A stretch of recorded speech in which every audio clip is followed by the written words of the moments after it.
councillors, this is a Section A item. These decisions were made under delegation, and I move that they move for noting. There were no Section B items, and I welcome any questions through you, sir. Do I have a seconder who is attending? Councillor Kneebone, seconds. Now it's open for discussion. Any comments, questions? Thank you, councillors. So I put that. All those in favour, please say aye. Aye. Those against, carried. Regional Connections Committee, Councillor Strange. Thank you, Chair. Yes, we had our Regional Connections Committee meeting on the 4th of April. It was a regional focused meeting with good attendance from around the region. On the agenda was our partnership with the DHB, and so we just looked at a few things that we're trying to do around travel planning up at the hospital here in Hamilton, and also the bus from Tauranui. And yeah, just let the committee know what we're doing around there. Other things that we looked at was just an update around the Transport Emissions Reduction Working Group. Also how well Flex is doing with the CBD pilot and the airport pilot. Yeah, so pleased to report that Flex is doing really well. We looked at patronage on Te Huia, and yeah, so that was good. Also, the main order of business for that meeting was the PT Business Improvement Review, which full council actually looked at last meeting, so that's fine. And then lastly, the update on the Regional Public Transport Plan development. So we just made the committee aware of where we're up to with refreshing that for this year, and yeah, there were no real issues there. Just lastly, we have had Maurice Flynn serving on our committee as the Access and Mobility representative. He has been invaluable to the committee, but unfortunately due to a change in his work circumstance, he will no longer be on our committee. So I just wanted to publicly acknowledge the good contribution that he has made to our committee, and wish him all the best in his new work, which is actually with us. So yeah, yeah, he will be our new accessibility transport person at WRC. So yeah, fantastic progression for him, and we look forward to the new appointment from the accessibility sector to help us with our public transport in the Waikato. So, thank you. Happy to move that, yep. Chair. And I'll take a seconder, Councillor Teague, and now it's open for discussion. Councillor White. Yeah, just a question for clarification about the total mobility scheme. I just noted that that in the matters arising from previous minutes under 7B in the Section A decisions, it says that the committee recommends to the council that they investigate the practicality of a targeted rate to fund the total mobility scheme for the entire Waikato Regional Council area. I just remembered that Greg Morton from the Waikato DHB talked about the Waikato DHB funding the total mobility scheme. Oh, sorry. So I just wondered, what is the current situation in terms of who's funding what with the total mobility scheme, and what exactly are we proposing to change? Yeah, DHB does not fund total mobility. So total mobility is currently funded by territorial authorities. So the way that it's set up at the moment, it's quite piecemeal around the region, with about 7 out of 10 territorial authorities deciding to fund it. So our intention is that it becomes a region-wide subsidy. However, the committee decided to not have a targeted rate at this stage, and we'll wait for the progression of the PT Business Improvement Review to enact that, basically. Okay. So at the moment, over the course of this triennium, total mobility has grown under Maurice Flynn's advocacy from about 3 or 4 TAs up to 7. So he's has done a brilliant job, and the committee has fully supported him in that. So yeah, I think when you're referring to the DHB, Greg was talking about community transport, which is for the health providers. So currently DHB funds part of what they do. So yeah, alongside our $200,000 annual fund, yeah, they should be much more well supported moving forward. So we're trying to get consistency across the whole region so some places don't miss out. Yeah, basically that's the path that we're on. Yeah, there was just a lot of inconsistencies, especially, yeah, because people travel across territorial boundaries, and yeah, there was just real inconsistencies. So we're trying to eventually get there that whoever's living in the Waikato knows what's available to them, and the rates are fair based on current situation. So we will get there eventually, but it's probably a couple of years away. Thank you. Thank you. Just want committee to note, councillors to note that Hugh Verco has now joined us online. So welcome, Hugh. Just to also voice my own views before Russ speaks, I'm really impressed with the work done by your committee, Councillor Strange, and there's a lot of mahi going on which ranges over whole areas of this region. It's really pioneering new steps forward under public transport, and I really strongly support that. So thank you for your committee and the work being done. Russ Wilmington. Yeah, Mr. Chair, I'm just asking a question, and just in regard to just the flavour, how are you going on patronage numbers on Tahuia, say in the last month? On the last month, Per day, April had a record month of over 6,000 passengers in total. Yeah. For the month? For the month. And currently? I'm unsure of the up-to-date numbers. Yeah. I should have asked you prior. I apologise. I didn't. It wasn't a loaded question. Councillor McPherson, I'm talking about Dave. Is he still on your committee? No, I'm asking Councillor Strange. Thank you. Yeah. Councillor McPherson from Hamilton City Council, you know? Yeah. No, he is not. Okay. Just Councillor Strange, it took years to kind of get a really good relationship with Hamilton City. They really want to do their own thing, and I think that we perhaps didn't. I think the idea of the standing committees working well, as the chairman just said, I'm just urging you to continue to ensure that the relationship is strong, because that's about 75% of the business. Yeah, you make some. I just would like it to lessen like it was a few years ago. No chance of that. Yeah, the relationship is really strong.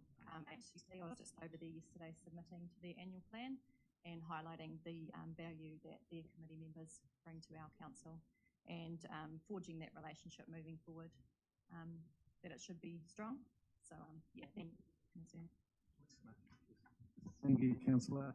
We have our Director, Mark Tamura, online, so he might be able to give us further clarification about the Councillor's questions on numbers. Mark, are you able to respond?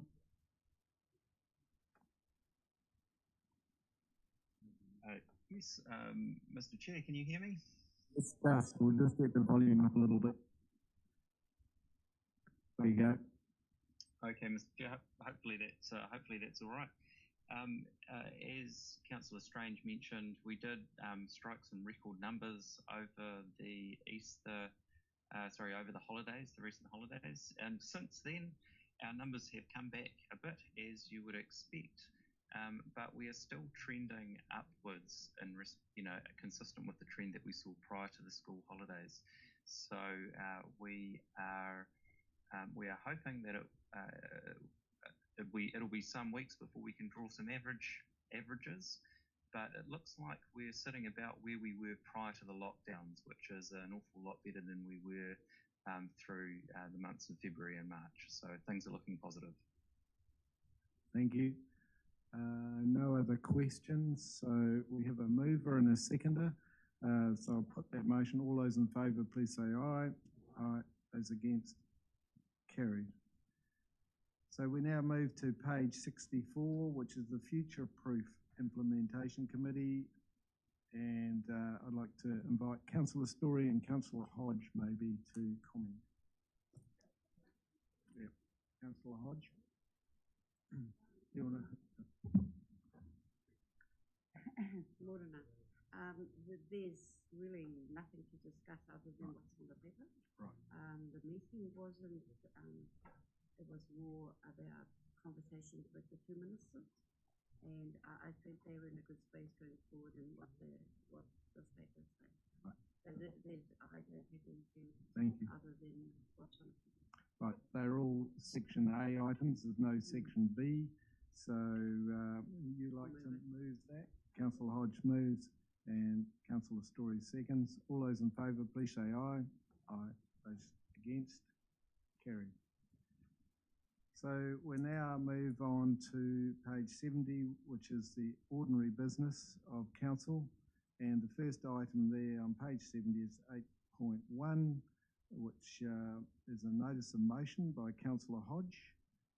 And I'd like to hand that over to Councillor Hodge to introduce her motion.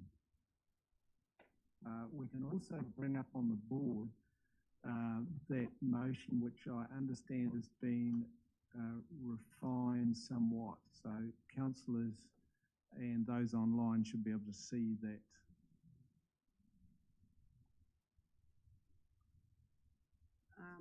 So, as far as the recommendations are concerned, number one is exactly what it is. I do believe that, and this is my perspective only, and as far as the councillor or this regional councillor is concerned, and I haven't spoken to anybody else other than myself and Fred, so I haven't seeked anybody to second this. I'm leaving it up to the council to decide on themselves.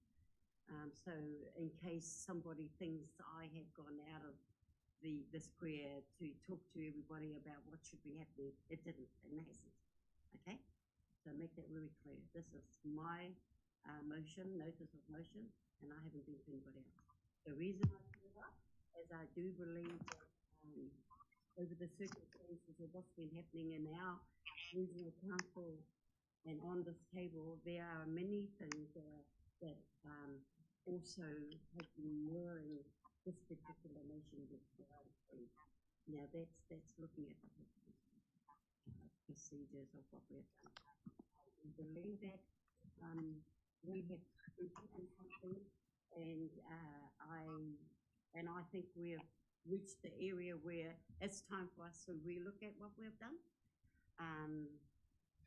I just think it's time for Fred to be considered really strongly being brought back onto the council.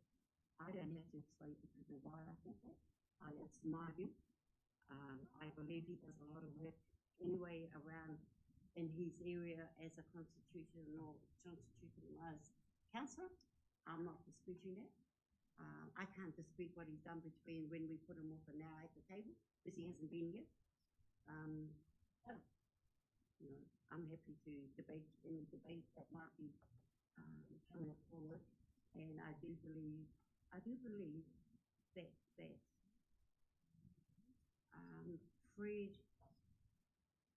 I'm not going to talk to Fred. I can't say Fred's sorry for what he's done at all because I can't see him. I like to believe he is. I like to believe that as a human being that we all are. There are areas in our lives that we wish we could do something, but I'm not going to talk to Fred. Right. For Fred, other than the fact this is my motion. I'm moving it as is. Right.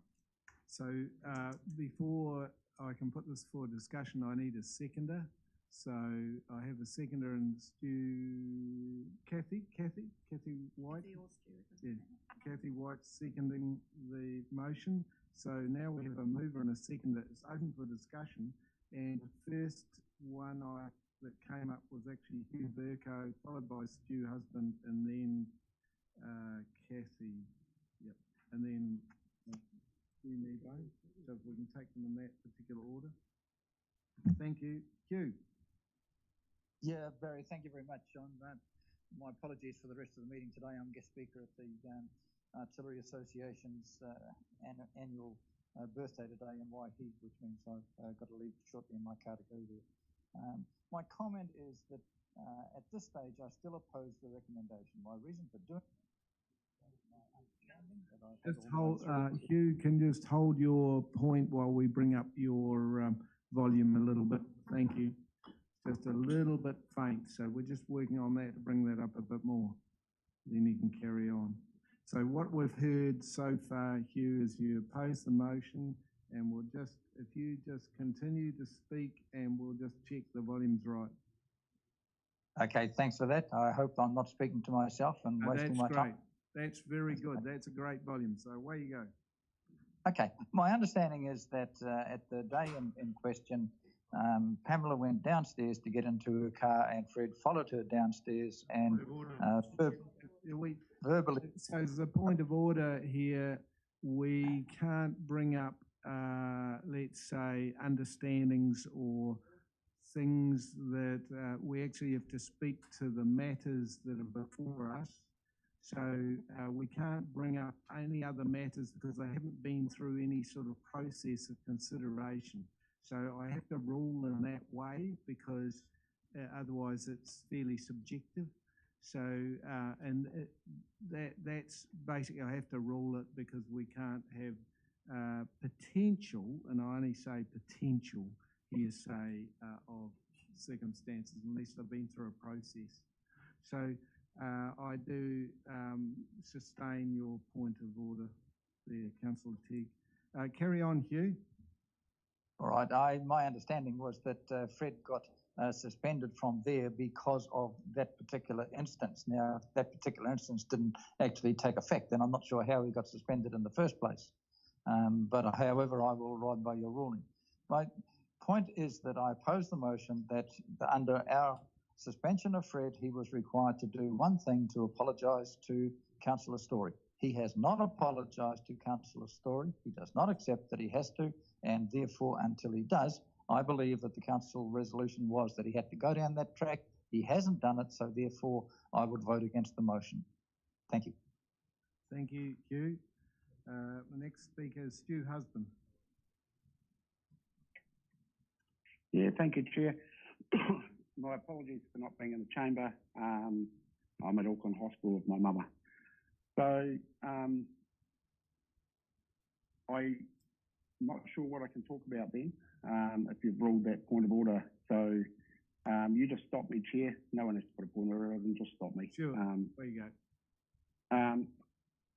Fred is a strong debater and passionate about his projects and community, as I am. We both have a fiery debating style that we enjoy great debate in the chamber over the last 6 years. Some of these passions spill over and out of the chamber. The big difference is, and I've spoken to Fred about this, is that when I'm wrong, or when I've upset someone, whether I think I have or not, I will always make a point of going to that person and apologising. And I challenge anyone to find someone that I haven't apologised to. I've definitely upset people. There's no doubt about that.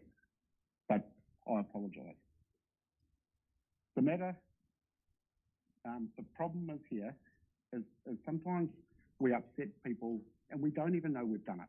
And we believe we're right. But the fact of the matter is another human being is upset by what we've done. Now, Fred's under no illusions that even though he may think he's in the right, he's under no illusions that someone is upset by what's happened. And I spoke to him even the other day, and Fred will know this, and I'm only stating the fact. I'm not going to politic it. But that Pamela is upset. And I truly believe that a sincere apology some months ago would have ended all of it. To Pamela, not a pre-formed one for council, so to Pamela, an actual sincere apology. I believe that apology is still needed. I still believe it's required. Even if we think we were right in what we did, someone was upset, and I believe with all my heart that that apology is required.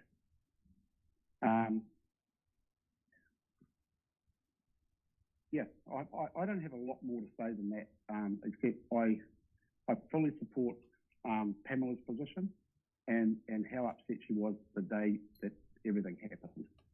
And I've also listened to Fred, and Fred is adamant that he's done nothing wrong. However, someone was upset in the equation. And I urge councillors not to put this motion through until that apology is forthcoming.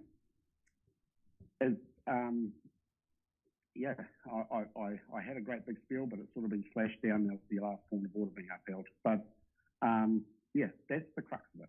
So thank you, Chair, but until that apology is forthcoming, I can't support the motion. However, once the apologies, if it was an amendment on there that said that an apology would be provided, absolutely. So, yeah, thank you, Chair. Thank you, Stu, for being very clear. Kathy White, Councillor White. Yeah, I do support the motion, and these are my reasons why. I mean, I agree with Stu that that I would actually like Fred to apologise, only because if something he said upsets somebody, I think it's always good for both parties, for the person to say, hey, look, I'm sorry if I said something or did something that upset you. So I agree from that perspective that that is something that I would like, because I think it would help us to move on.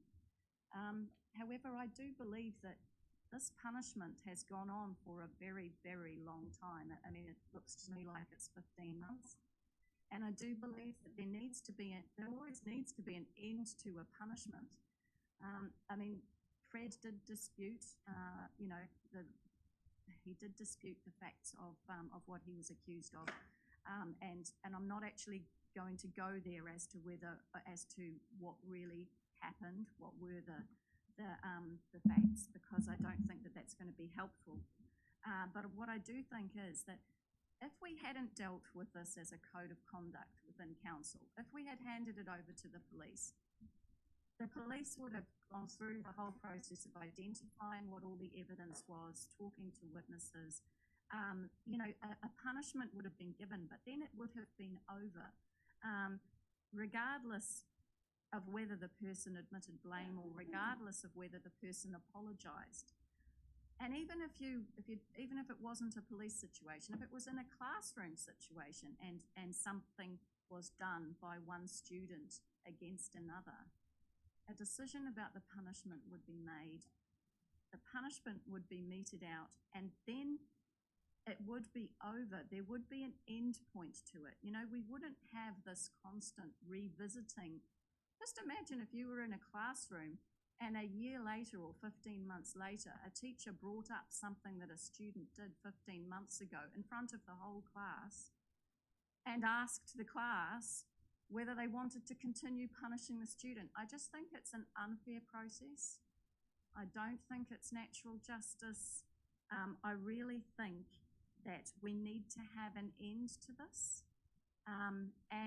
Although yes, there might be all kinds of things that we might like to happen, I do believe that we have punished Fred quite significantly. Fred lost his committee, which was an incredibly valuable thing to him. It was something that really mattered to him. We have prevented him from voting at committees. We've prevented him from participating in workshops about the things that matter so much to him, things like the coastal plan, which was, those are the kinds of things he came to council for. He really believes in environmental things and works hard to actually get good outcomes in that area. So I do think he, in the past, has been a valuable representative of his area. He's attempted to be a good contributor. Yes, I really would like there to be some change in terms of, I would like there to be an apology for any actions that have upset another councillor. I would like that to enable us to move on, but I don't think that that should be something that we require, because I don't believe that we would require, I don't believe that we would require that. I don't believe that the police would require it. Although they might like it, and I don't believe a teacher would require it in a classroom situation. So I wonder why we are insisting on that 15 months later. Yeah, so that's where I stand on this. Thanks, Councillor White. I head down here, Councillor Newman. Yeah, thanks, Mr. Chairman. Look, I speak in support of the motion. And firstly, I just want to acknowledge Katarina for bringing this to the table. I also want to acknowledge the hurt that's been felt and continues to be felt by both parties involved in this issue, and I sincerely mean that, Pamela and Fred. But I do think, as has recently been explained, we need to move on from this. If we don't move on, that hurt will continue, and it will become entrenched to the point where we can't resolve it. We have an obligation as a council to support each other and to operate as a respectful and an effective team. And I don't think we've been doing that as well as we could have been. And I think we have to acknowledge that we haven't handled this issue as well as we could have been. Mr. Chairman, I want to acknowledge you for supporting the resolution of this issue and your intent to help us to unite as a team and to move forward in a more constructive way. So I'll leave my comments there, Mr. Chairman. Thank you. Thank you. Any other speakers? Councillor Story. Thank you, Mr. Chair. Councillor Litchwork has chosen his behavior during this training, and his behavior has resulted in 5 official complaints from members of staff, 2 official complaints from members of the public, and official complaints from fellow councillors. Despite the decision for sanctions put in place by this council on the 11th of February 21 and relitigated on 30 September 21, Councillor Litchwork's threatening and abusive behavior has not changed. On the 31st of March of this year, Councillor Litchwork and I arrived at the council building at the same time and prior to any other councillors. Councillor Litchwork stood over me in my vehicle.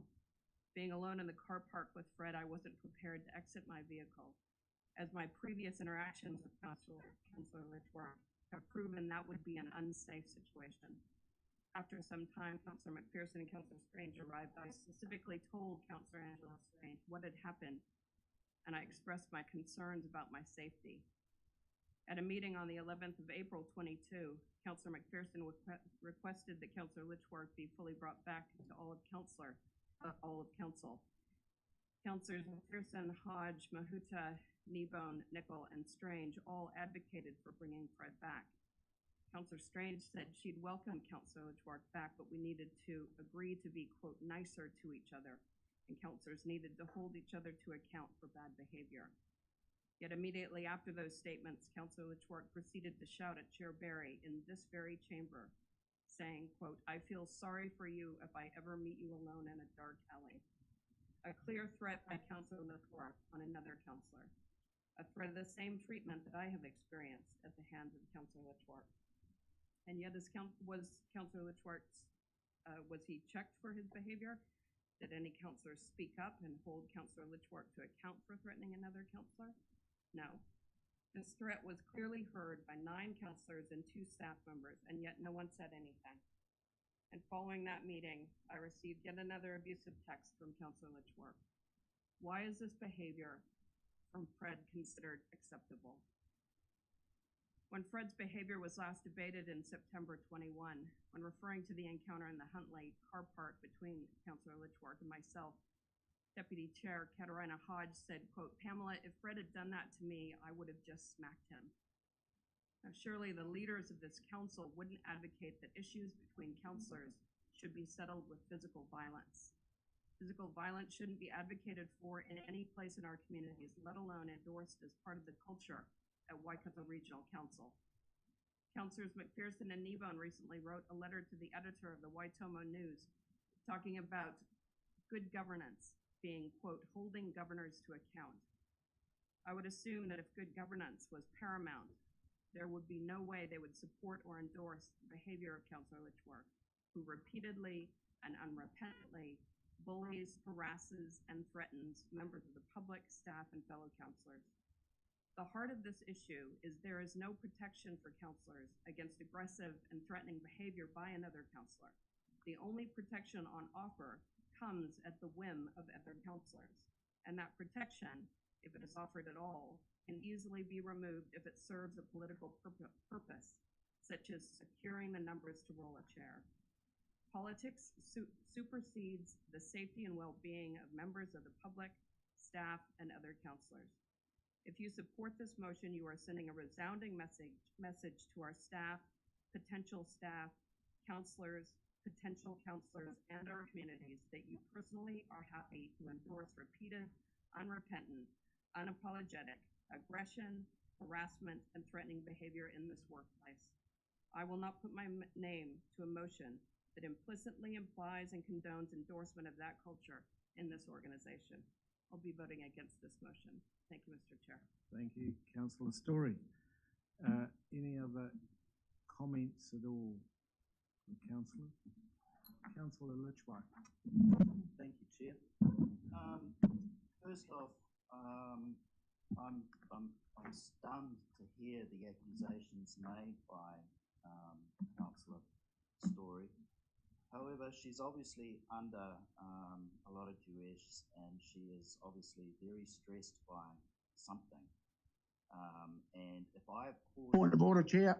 any problems One moment. with Point of order, Chair. I roll out, I wish to hear, and I think councillors wish to hear Councillor Litchfield. So This is not about validating Pamela Story. I know. If he's got a story to tell, do not base it around It is not bashing about Pamela Story. This is not a court to examine Pamela Story's commentary. I agree.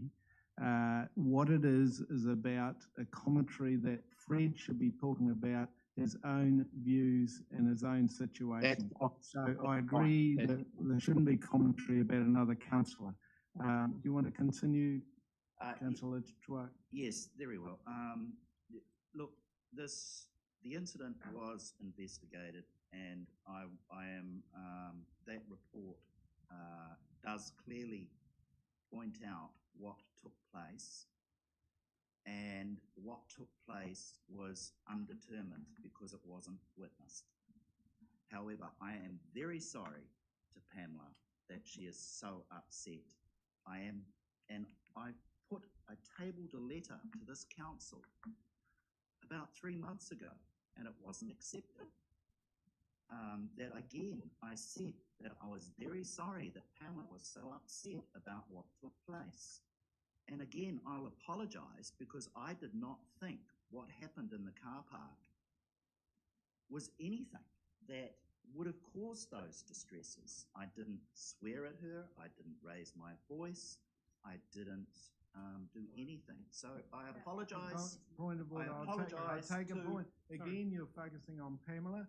So I'd like to draw a point of order here. If you're speaking, speak about yourself and your own behaviours. Don't talk about the effect that you think you're having on another councillor. It has to be what you think about your own actions. So if you keep it to that, we can continue to hear. Thank you. Thank you, Councillor Ted. Yeah, look, I totally apologise. It's bigger than me. This is about council, and I support this council. I want to work as a team. It's very important to me and my constituents that I'm part of this council and that I can represent them. It's not about me. Again, I will apologise sincerely to any offence that I've caused anybody. It was not intentional.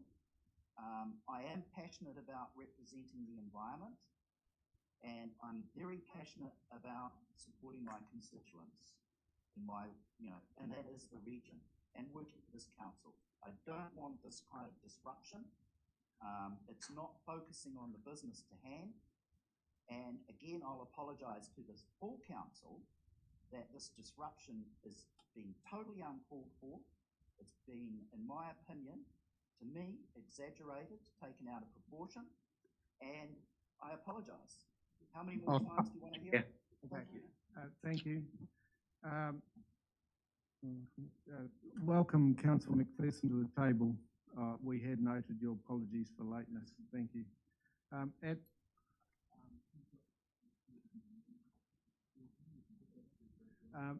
I'd like to just indicate to councillors, before Councillor Mahuta comes up, I'm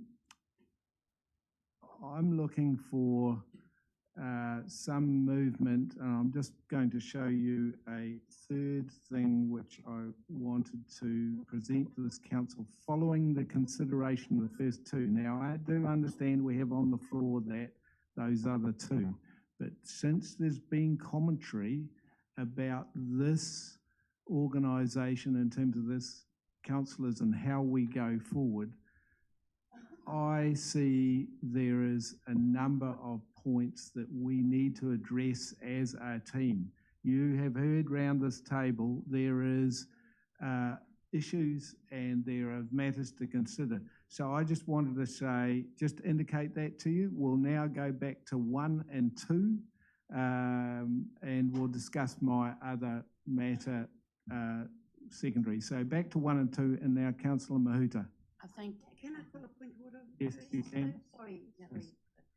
So my motion is quite clear, and Yes. it's only number 1. It is. And so I'm not sort of looking at number 2 or Okay. number 3. So number 1, you've made that clear. Yeah, Okay. and I'd like to, if possible, get that sorted, because I think number 2 is a good idea, but after the fact. So what I believe is that number 2 is actually adding on to what my motion is, which I agreed to last night, as the fact that it should be quite clear what it is, and I do believe it was brought up a while back. That has been brought up a while back, and so all I'm trying to say is, can we get number 1 done and dusted so we know whether Fred is back on or not, and then you can start saying the council should be working to this. Right. So we have, at the moment, as I understand it, and I'll just seek clarification from Democracy Services, I understand that 1 and 2 were put forward, moved and seconded as the motion. Is that correct or not? Yes. So it's correct that we have on the floor 1 and 2 as one motion in terms of having 2 components. So you're happy with that? You're happy with that? Okay, yes, understand. I can take, even though the 1 and 2, I am, as a chair, I could take voting on 1 and 2 separate, or I can take them together depending on the will. But it may be that the will, and I'm looking for speakers here, it may be the will of the council to consider as 1 and 2 together. It may not, but I'll take the direction of the council as to whether they go together or not. But the next speaker was Tipa Mahuta and then Councillor White. Thank you, Mr. Chair, and to those 2 councillors affected by this resolution, again, on behalf of your fellow councillors, apologies for any distress it's caused, because it was not our intention to drag it out 15 months. That's unfortunate, but I would not like anybody to think that in addressing it today, we are undermining that aggressive bullying or gaslighting behaviour is okay in our council. I wouldn't want that. We need to address it today. Makes sense. We've got 5 months to say whether or not Councillor Litchwark is going to participate or not for the remainder of term. His constituents should know. It should have been cleared probably a year ago. 2, on the matters debated by the 2 of you, none of us have any proof one way or another, so that isn't the point of this. The point of this is none of this behaviour of undermining members as they speak, of undermining members in meetings or outside of meetings is okay, and we've okayed it for too long, hence we've been cleaning up our act. So I was really getting to your 3rd point, Mr. Chair, that whatever comes of this, we must agree that we are going to enforce a code, just a human being code, that we will not support aggressive bullying or gaslighting behaviour in our council anymore. But it has happened, this too, and other members have fallen to that by other members. So we don't need to bring it up today so that the media feast can continue, but we need to resolve this. I've heard an apology, I've heard a statement of offence. Again, this ain't a court. I'm just asking reasonable people, can we finish this 5 months well together? If there's any other requirements in the resolutions, I recommend that other councillors help frame it so so that it does resolve the matter today, because it's not natural justice to continue this as an open question. Kia ora. Councillor White, you were the seconder, yes? I would like those two to be taken separately. That Okay. was my Okay, intention. and so it we'll matters take a them lot. separately, if that is the will of the mover as well. And I gather that was your intent, Councillor Hodge? Yep. Any more speakers, please, to any of the matters so far? Yep. Yes, Councillor Nicol. Support a lot of what's been said today already. I'll try not to repeat myself. I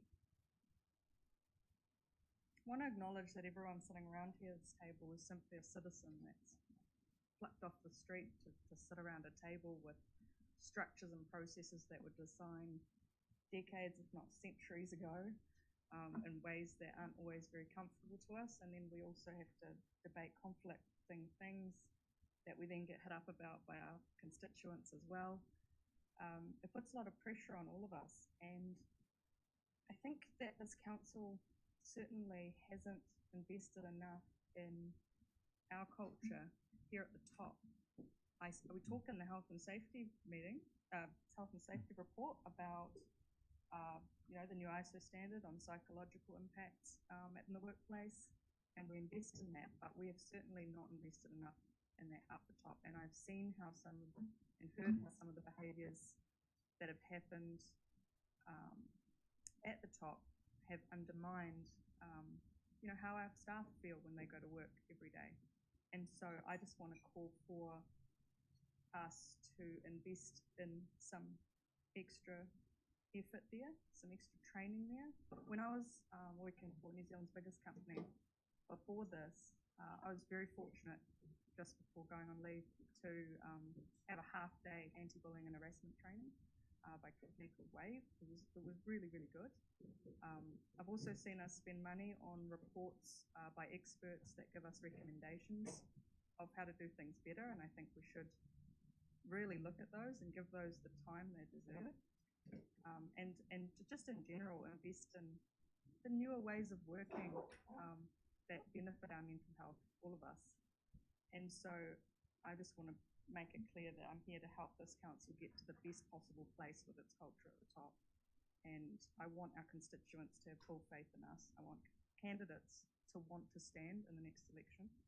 And I want the community to want to engage with us. So that's my intention. And hence, I worked last night with Barry to help put up the foreshadowed motion, that third one, so that we can look forward. But at this point in time, I am keen to draw a line on what has come before and work at new processes and procedures to manage the things that are obviously not resolved yet here. So we commit to doing that. Thank you. Thank you, Councillor Nicol.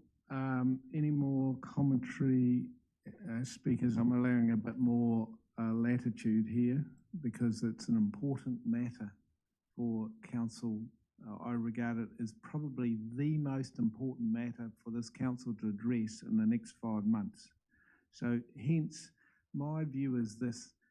You've heard commentary that even I've been entwined in terms of some of the aggression and comments made.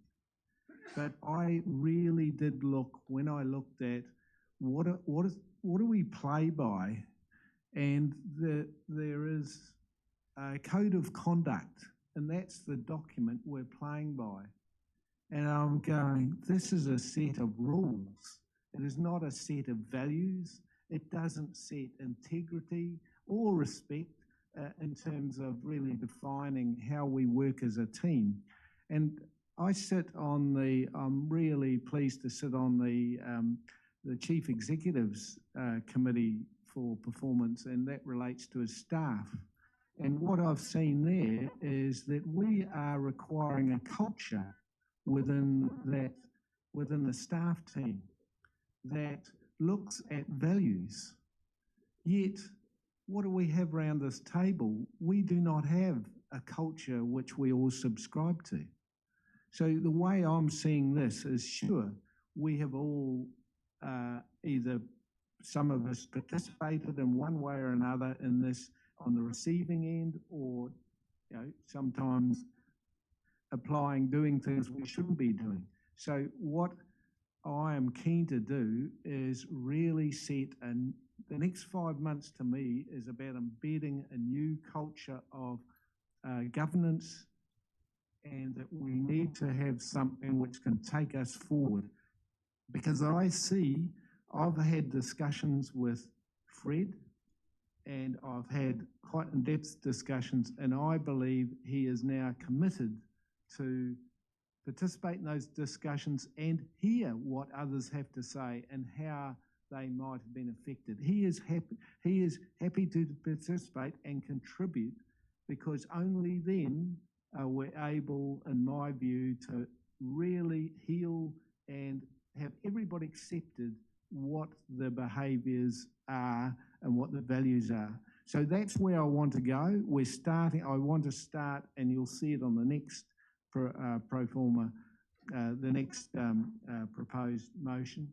But this is a lead-in. I think these are important. I am actually going to support these, even though I might have been on the receiving end. I've got to see a way forward, and I think there's a way forward which is even stronger than basically just receiving an apology.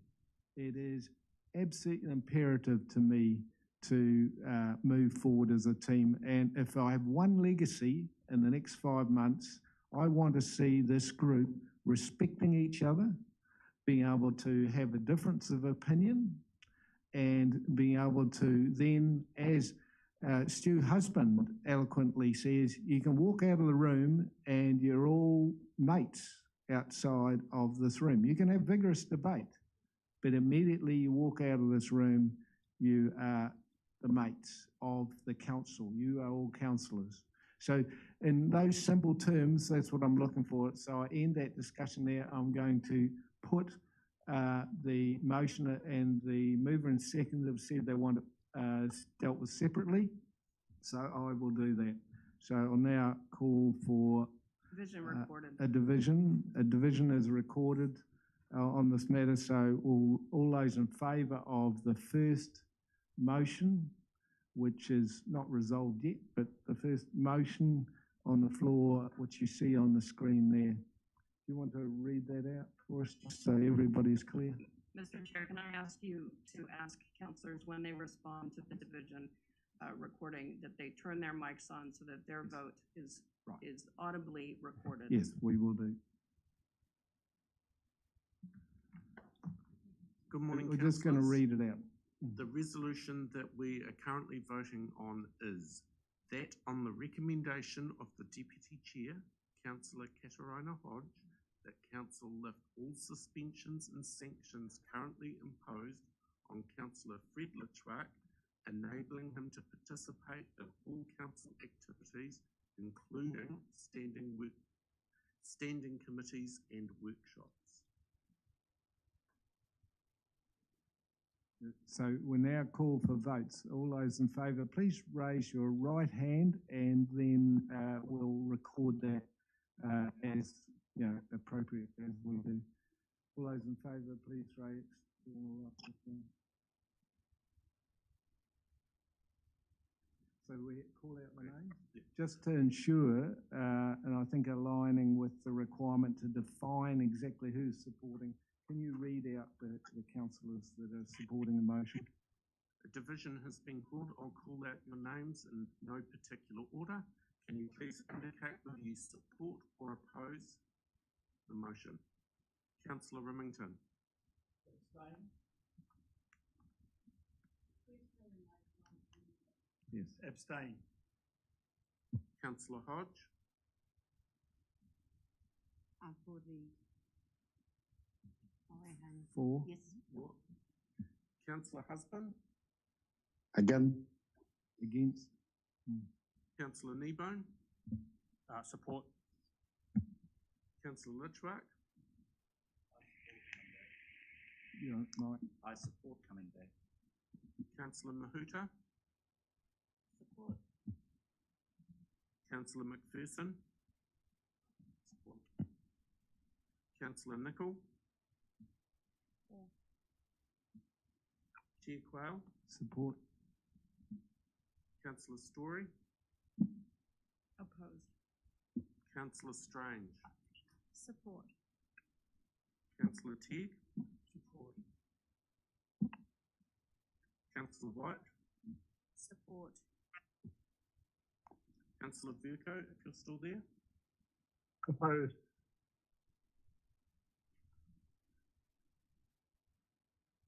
The motion is carried. 9 votes in favour, 4 votes opposed and 1 abstention. Thank you. Now we move on to the second item, which has a mover and a seconder, which, do you want to read that out for me as well, just to be very clear? The second motion is as follows: that all councillors are reminded of their obligations, including those set out in the Code of Conduct for elected members and standing orders, and the expectation that any behaviour that could be interpreted as disrespectful, offensive or harassment is unacceptable. Anybody calling for a division on this, or you're happy to no division requested? So all those in favour, please raise your right hand. So is that unanimous? Those online, can you indicate, please? Yeah, I'm for. For and Hugh? Hugh online? Yes, he might was have going had to speak. Yeah, so he might have departed. Yes, so Hugh, we'll just record that before that was taken, Hugh's left. So unanimous for those that are in attendance on this item. Thank you, councillors. Now, I've indicated the next item, which I wish to move. You'll see there's a seconder, Councillor McPherson. This really is what I have mentioned before, which is I see that 31st of May workshop is critical to this council establishing its own set of values. It's a workshop, and out of that we want to bring the values to a council meeting for ratification. So the workshop idea is to be able to toss around what we should be having, and we're going to have a facilitator. We're also going to have staff stand up and say why they see values working within the staff part of the organisation. Now, one of the reasons I've requested that is that I have indicated that I see staff and governance as one team, and therefore, if they are working on a governance, a principle, they're working with governance, and they've got principles of values, we have to have values that can align with the staff values, or else we cannot work as one team. So that's why I'm putting that forward, and I would like councillors, obviously if they are unable to see him for health reasons, but I'd like as many councillors to be face-to-face at that workshop as possible. So that's, any more discussion on that motion, please? Stu Husband, hand up. Yeah, thanks, Chair. Just a point of inquiry. We have, 4 months to run on this term, and the next council is going to be, well, there's a load of retirements, so the next council is going to be vastly different. So I'm trying to work out the spend on doing this with 4 months to go, and not with a new council as part of their induction. I totally agree with it. Totally agree with it. Right. Thank you. But thank you, Stu. Might be better at the other. That's a great question, and I'm really pleased you raised it. The idea is to effectively put together, we'll call it a pilot, and we've got enough months to go to work out whether this thing is going to work. Because we have this range of pressure points and stresses within this governance team, and it's great to put that governance culture to the test, we can then put that before, or staff can put that before the new council and indicate this is the governance approaches that have been used in the last 5 months. Then there can be a report as to the effectiveness or otherwise.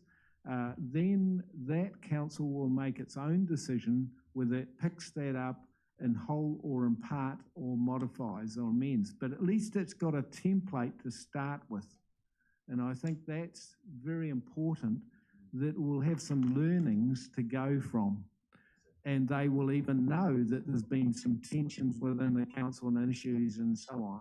So they will be able to reflect on that and make their own decision. So I think that's a very good question, Stu. Thank you for raising it. Any other comment? Yeah, I got one. Yes, Councillor Hodge. Yeah, that is a good question, Stu. I don't know what it is, a dilemma or what, is the fact that when I stand for councillor, I didn't presume or believe that any of this was part of my standing for council. I stood as a council for my constituents because they believed in me. I didn't think that by the time when I do get here, that my integrity of the person I'm going to be is going to be questioned on whether or not I am going to be good enough within all of this. Now, you know, it's no different than when Chris hires his staff sort of thing. I don't get hired to be here. I get hired on my integrity of who I am as a person. And when I come here, my integrity with the staff is adamantly, you are for us and we are for them. So I find it quite intriguing that at this late date we're looking at how do we marry our councillors up and our staff up under this umbrella. Vaughan Payne took a long time to build a culture for his staff. We helped in that. And now this is saying what it's saying, and I'm finding it really hard on how you're going to determine, or how a new councillor or a rangatahi who we are trying to enforce or engage to come on here understand something like that when they are out there campaigning. So what I'm saying is that if this is something we're going to look at doing, I think it needs to be a little bit wider than waiting till you get on here and then finding, oh my goodness, there's a whole lot of stuff I have to look at. A good point. And I think the values that you bring to a discussion will be very important. That integrity value, because people want to know, as has been indicated to me, they want to feel safe in this environment.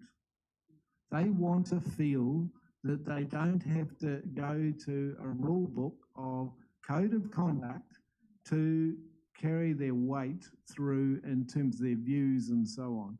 So culture is something which is, you will hear when we get to the workshop, culture trumps strategy, it trumps just about everything. If you haven't got a good culture in the way you're actually behaving in a workplace, then you're going to have problems. And there's plenty of evidence to that. And so I welcome the inputs around what individual councillors bring to the table, because that's the value. And a new council might have adjustments to make, but at least it's got some platforms that it's heard worked or didn't work. So that's where I think there's some value. Councillor Moda. I know, just adding to the consideration for the workshop and how much we can cover in the next 5 months. Yes. And leave a decent induction package of. I wondered whether the first session is just us, if there's low trust in the 14 of us, there's no use in inviting a whole management team into there. Given the matters we've had at the last 2 meetings, I think the next 2 years of us setting some of that equipment with each other. I'm not saying that there shouldn't be one with our senior management team, but it will follow that we need to sit in a room and say what is good business, what is good behaviour to each other first. But that's one. 2 is a significant part of the culture that have been challenged in this term has been our ability to cooperate and work departments, like the government seems to be having a whole lot of treaty workshops, or, you know, work in that area to increase our capacity. So just asking that the facilitator, whoever they are, they have that capacity too. Not saying they have to be modern, but have a capacity to consider that in. Thank you. Stu Husband? Yeah, thank you, Chair. No, just adding on a bit more and completely Tautoko the last two speakers, but just I'm really digging into what Kato was saying and Councillor Hodge was saying is about we're elected by we're not a board, we're not employees of WRC. We're self-employed and we're not a board. We're actually employed by the 9,000 people that vote for us. So, expanding on what you were saying, Barry, is politicians, and I've seen it, and it's great to watch. Politicians smash each other up at question time in Parliament, and then they're playing footy or cricket the next day together. It's their mates outside of that, and that's the bit you've got to fix, Chair. That's the bit you've got to fix, that the ill feelings and things from the political stuff that happens inside a chamber, or the bear pit as people call it, doesn't spill out over into the lunchroom.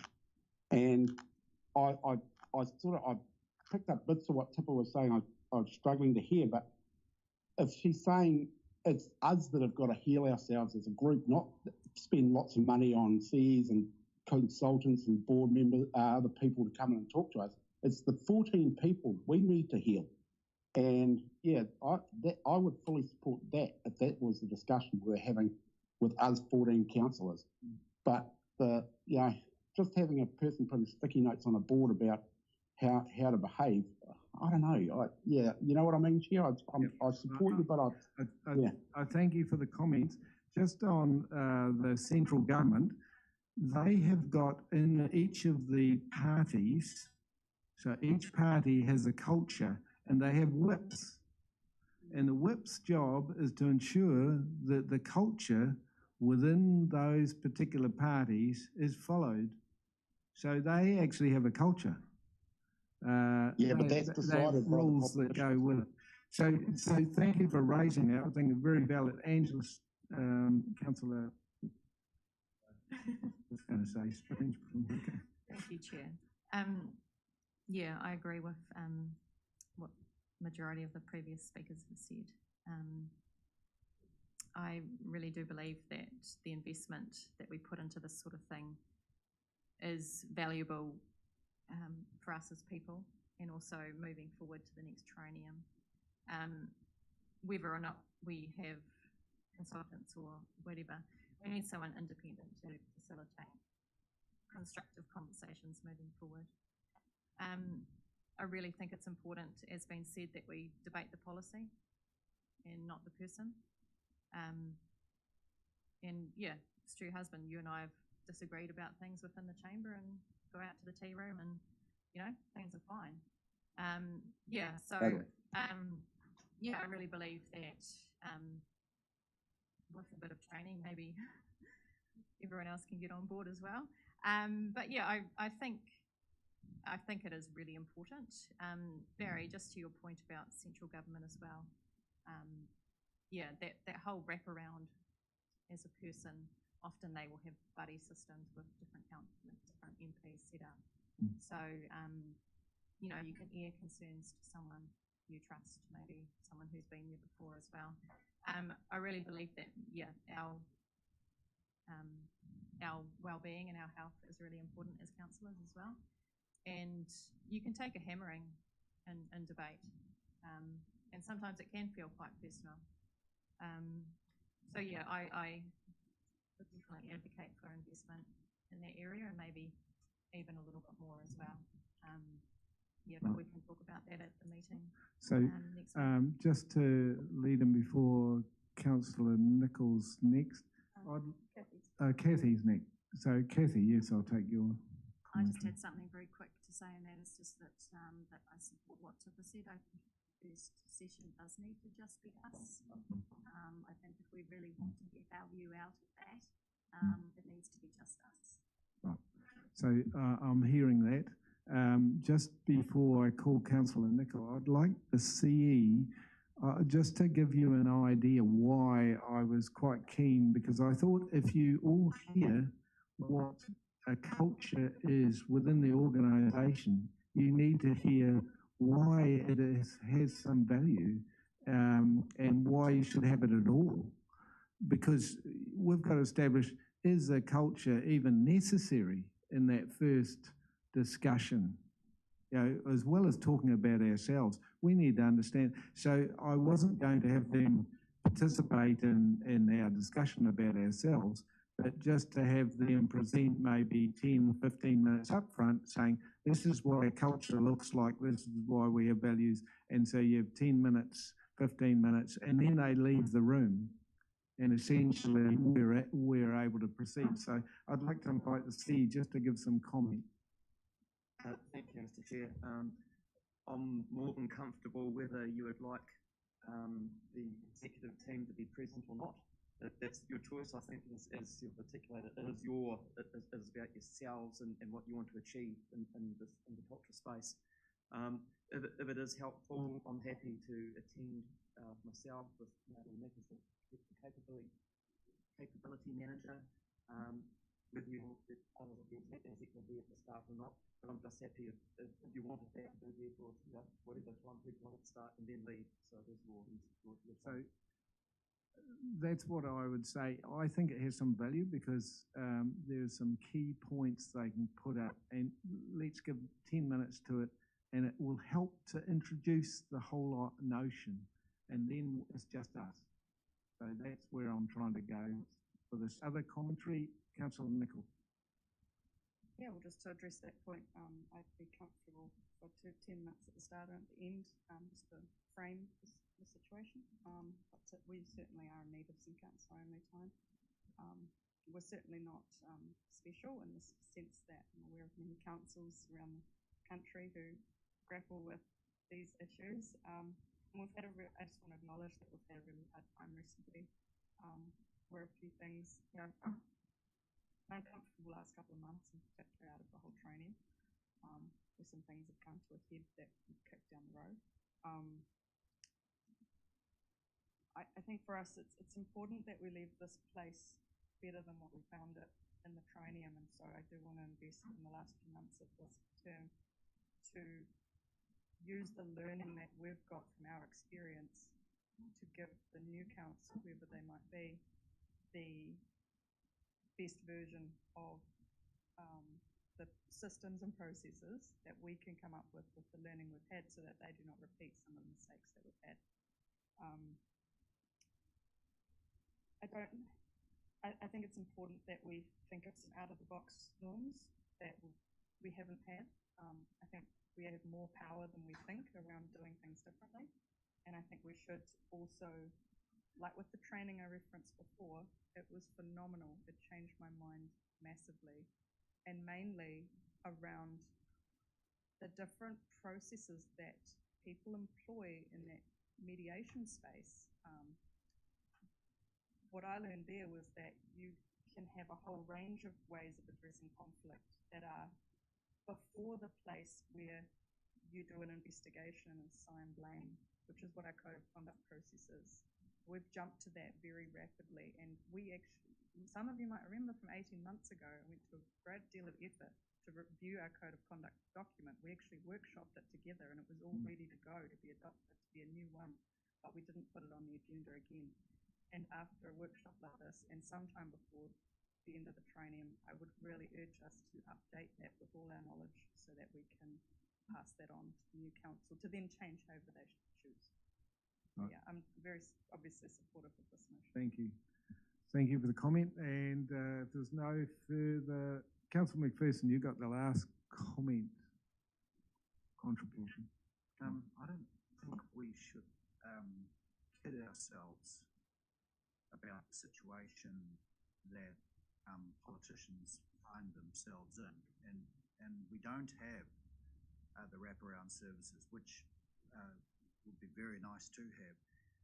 We're put here through processes that our forebears have fought for, Western democracy. And whether we like it or not, Western democracy says that the tinker, the tailor, the soldier, the sailor will make a really good quality decision. And guess what? We've made some outstanding decisions this year. Unfortunately, I can see us going to the end of the train with one or two members of this council taking away some really bad memories. And that breaks my heart, because to Stu's husband's point, we haven't been able to have the fierce debate in such a way that people haven't been bruised. And that's, you know, we should all take a tinge of sadness with that. I think, you know, what I've witnessed around this table in 3 years is actually some really skilled politicians in action. And I'm eternally grateful for that. I've seen some very passionate conversations, and unfortunately some of that passion has spilled over into our executives, and they've been bruised. And there is no amount of saying sorry that makes that all right. I don't think we should go to the electorate and say, come on, ladies and gentlemen, step right up and be a local body politician. All you've got to do is book your brains in at the door and we'll turn you into cookie cutter politicians. Ain't going to happen. And you know what? It shouldn't happen. And it shouldn't happen because every man and woman that comes through this door should be able to do what Katrina said. They should be able to come and represent the people with the passion that got them to be around this table. So if we are signing up to a process that we're going to panel beat everyone into shape to be really nice cookie cutter type of politicians, I think we're signing up to fail. The other thing is, what I'd be saying to each and every one of us, we have to earn the right to go round the chief executive to talk to those skilled executives in the back of the room.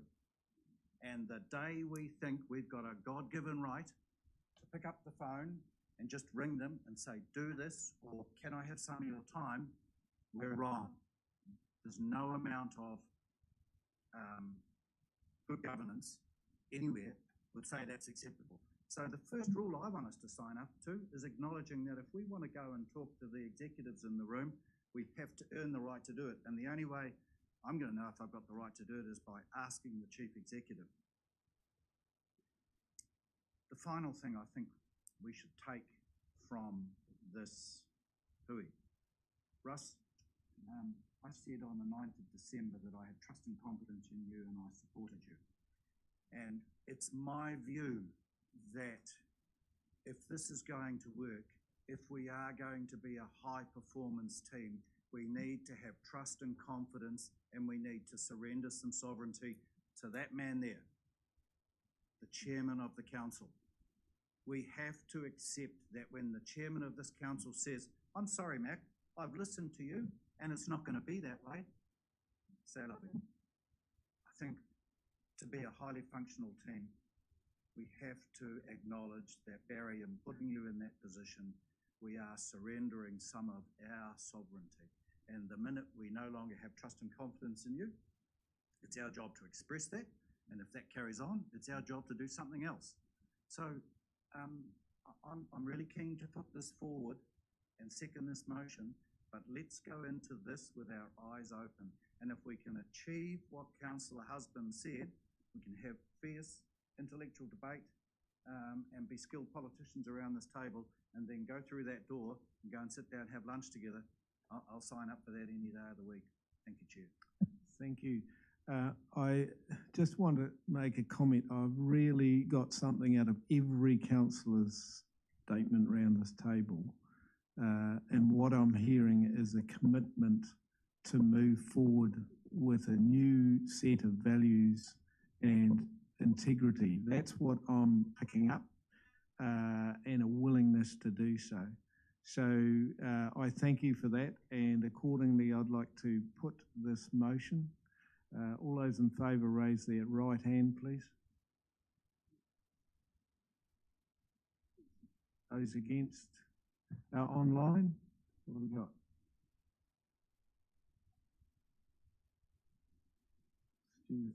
Yeah, I'm for as long as it's not penalty. So I understand that's carried unanimously. It's carried unanimously. Thank you, councillors. And I just want to say to all of you, thank you for all of your contributions today. I think this has been a very important debate. We've gone a little bit over the time, but I think it has been so important to this council and this triennium. And I thank you all, one and all. And with that, we're going to take a break before we get back to going to a workshop.